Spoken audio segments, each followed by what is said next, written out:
The Jets and Blues are going to 7 games. This I definitely didn't expect. The Jets were up, the Winnipeg Jets up 3-2 going into this against the Blues. I'm pretty sure I had them winning in 5 games, I think, maybe 6, because I just thought with such a sizable gap in the wins, it was because Winnipeg won 56 games in the regular season, the Blues won 44, and the Jets have Connor Hellebuck as their goalie, who's actually one of the worst playoff performers, which I didn't even consider and didn't even think about. But over the last few years, he's declined when it comes to the playoffs. So and that's hurt them this series.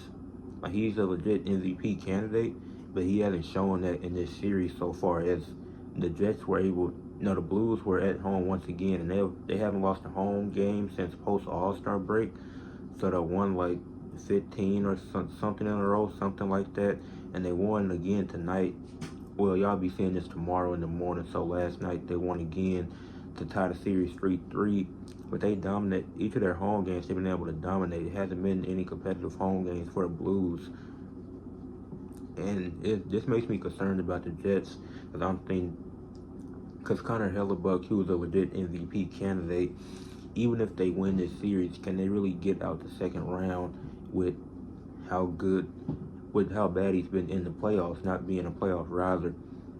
And really, to break it down and talk about this game in general, this game 6 that took place, you had the Blues get out to a 1-0 lead early. Even though Hellebuck was held, I think that was a bad job by officiating.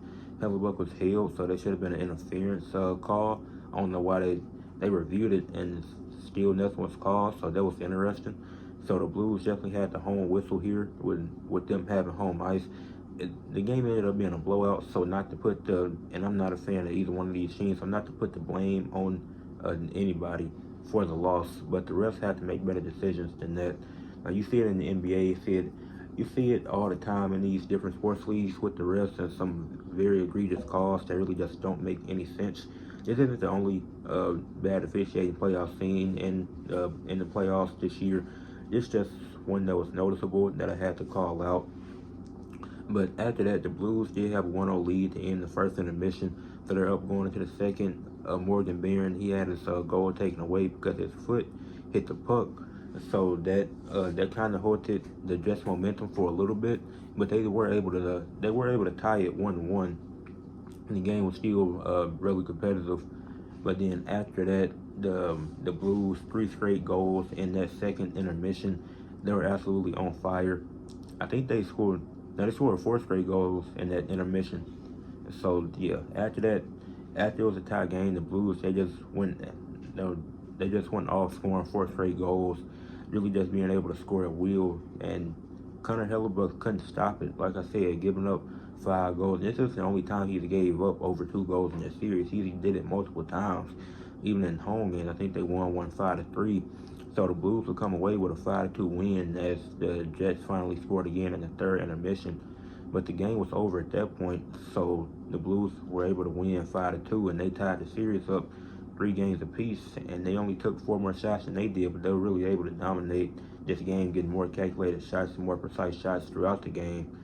So this series has been interesting. This has been one where it's really hard for me to to to what I want to make out of this, because if the Blues win, I mean, every every series they're going to, they won't have home ice. That's just I mean, yeah, they won't have home ice regardless of who they play, and they've been hot at home. And obviously, Game 7, is going to be in Winnipeg, but the Blues had a momentum winning this Game 6, and it could carry over. Now I could see the Jets dominating that game and just winning like a 6-2 game or 6-3 game. It could be something like that. But you really don't know. And this has been a fun series. But this concerns me about Winnipeg, because if Connor Hellebuck is this bad come playoff time compared to his regular season, this team won't get super far. They're bound to get upset in the second round or maybe lose in the conference finals. But now me picking them to win the Stanley Cup seems more and more unlikely, because of how because it's not just a one-time thing. This has been consistent throughout this series of them giving up multiple goals in one period. Four, they allow 4 goals in one period, and you're not going a game like that. I mean, maybe you can if your offense is on fire as well, but that's just super unlikely. And then Nino Natataria, he finished with 1 goal, which was his only point for the Jets, but it didn't mean much anything as they lost by 3. And then Philip Broberg, he had 1 point, 1 assist, finishing with 2 points, and with a +4, had a great impact on the game. He was phenomenal in that game, leading the Blues to a win, a 5-2 win, and now the series is tied 3-3, going to a Game 7, and back in Winnipeg, I do think the Jets win Game 7, but the Blues do have a really good chance, so do not be surprised if the Blues win. I do think they're going to come out and play their hardest. I think both teams going to come out and play their hardest. The Jets do have home ice. With them having the home whistle this time around, and they might get the win. But the Blues have momentum, and this is not a good look for Winnipeg, because this series should not be this competitive. This series should not be this close, in my opinion. But leave a like on the video, subscribe to the channel, and let me know what y'all thought about anything I said or y'all thoughts on the series in general.